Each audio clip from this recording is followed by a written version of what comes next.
This happened on July 18, 1988. I was on the South Fork of the Payette River in central Idaho when I went whitewater rafting.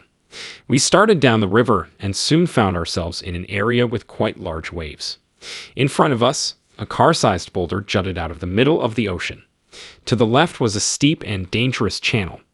Our rudder-wielding skipper called out from the bow that we had to paddle hard right instead of left because the water was too rough. Struggling to get around the boulder, we paddled erratically in the other direction.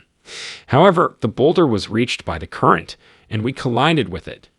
The raft turned perpendicular, and someone threw me into the water, sending the others flying backward. I was the only person that went inside the building. Upon witnessing my feet submerge and break the surface, my initial thinking was that I could create a statement by claiming to have survived staircase rapids with just a life jacket. Still, in the space of 5 seconds, I realized how serious things were. I felt the water's overwhelming force right away, warning me that disaster was approaching. I had little control over most of my situation. I started to lose strength as I was lowered into the river. After going through several more rapids, including the ultimate waterfall, I was so exhausted and hurt that I struggled to get to the surface when I was thrown from the current at the bottom. I could not lift my arms, no matter how hard I tried. I kicked to try to get up, but my strength was insufficient. It dawned on me then that I would not survive. Soon afterward, I felt as like my spirit was vanishing from my body, almost like a whoosh. Suddenly, I found myself in this vague, gray realm devoid of sorrow, blood, or air battles. What had occurred moments ago? My mind raced as I pondered. I knew right away that there was a person there. Through psychic connection, they told me that I was secure, that everything was okay, and that they would take good care of me. Then the thing, which I recognized as being both male and familiar, turned and began to back away. I immediately began to reflect on my life from 3 different perspectives: personal experience, unbiased observation, and theoretical analysis. Seen through the eyes of everyone I'd ever met, I could see Ed from my omniscient perspective. One of my first childhood memories is of visiting our Torcy, New Hampshire, house with my younger brother, who was a year younger than I was. I was about 4 years old at the time. Back then, my dad was stationed there. He went home crying, saying the 5-year-old next door had punched him. My neighbor, John A.A., was a friend of mine. I remember another time I supported him in the front yard by sitting on his chest and said, "Arthur, say car, you can do it." John A.A. and I were pals. Even so, when I saw John A.A. in his yard that day, I hurried outdoors to find out what had happened and to get even with my brother. I found a stick in the grass that was about 1.5 to 2 feet long and about the thickness of a thumb. I hid behind the house to wait for John A.A. to come around the corner. He came over and I gave him a hard head shake with the stick because he appeared so eager to play. He grabbed his head and started crying hysterically. I could picture myself in his position and go through the shock and emotional turmoil he went through throughout this life review. It became quite evident how my actions affected other people. I tied the knot early on in the future. My wife and I were unprepared for the challenges that come with being financially independent and married. I was in college and she had just received her high school diploma.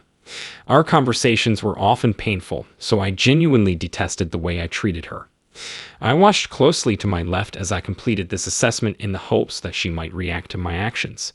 There was no assessment. It was all about the experience. As I continued to consider my life, a tremendous wave of pure love swept over me. I was not prepared for this love by anything I had previously experienced on this earth. I realized that it is the inspiration underlying all creative endeavors.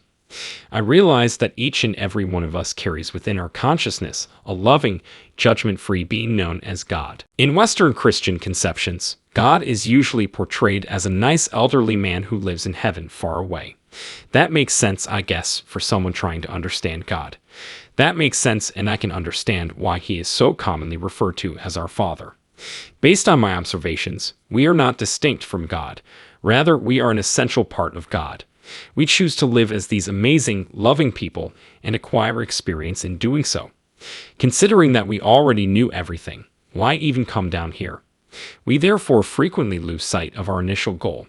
It's all about developing, discovering, and having experiences. I was feeling great, and everything seemed to be moving smoothly. Having my inquiries answered was a fantastic experience. However, I felt that there were only absolutes in cause and effect. Therefore, I wanted to stay. There are no judgments being made. We are just on a stage, learning from each other. When we consider judgment, we simply consider how our lives have turned out thus far and what we might do better the next time. This gave rise to the concept of reincarnation, which holds that we don't only have one chance at this life, but rather require multiple experiences in order to develop.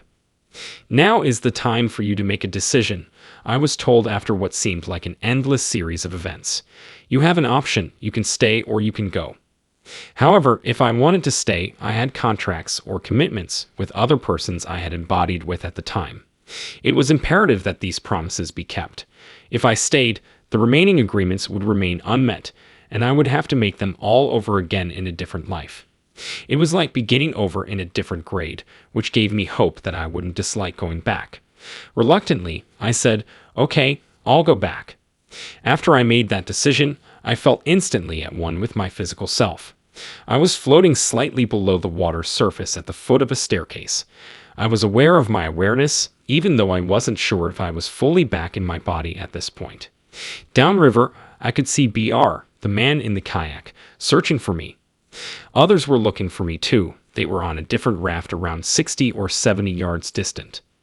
When BR noticed my orange life jacket lowering through the water, he grabbed me and brought me to the ocean's surface. "Begin breathing," he yelled. "Hold on to the rope loop on my kayak. I'll rescue you." For a little moment, I was immobile, despite knowing that I ought to be obeying his instructions. We eventually reached a sandy bar close to the raft by the time I managed to get hold of the rope loop, and he started paddling to one side while hauling my life jacket. They dug me out on the bar, checked my feet, and determined that I was semi-conscious, hypothermic, and in shock. Thank goodness I hadn't overindulged in water. They put on the life jackets they had on hand to keep me warm and safe. I think they had a thin sheet over me to keep me from becoming too cold because the sun was blazing. My only choice at the moment was to lie down in the bottom of the raft because we were not allowed to have cell phones. We probably still had a few hours of travel ahead of us. I remember how awful it felt, and that lying down was not the most pleasant posture for me after getting pretty gashed and bruised on my backside. But I was conscious and aware, and I could feel the pain, so I believed I might make it. I love you and everyone else in the world, so please know that. As a spiritual creature, you are here to experience as well as to embody. You've undoubtedly done it more times than you can count, and chances are you'll continue to do it. The most crucial thing is to grow as a person and learn from our mistakes. You have such an incredible enthusiasm and vitality, but I have no idea where this is headed. That's where it will take you. That is to say, I believe it is reasonable to say that we are all living in perilous times. It's probably best to consider every moment to be perilous. Give your inner powers permission to take the lead. They will. I hope everyone has blessings.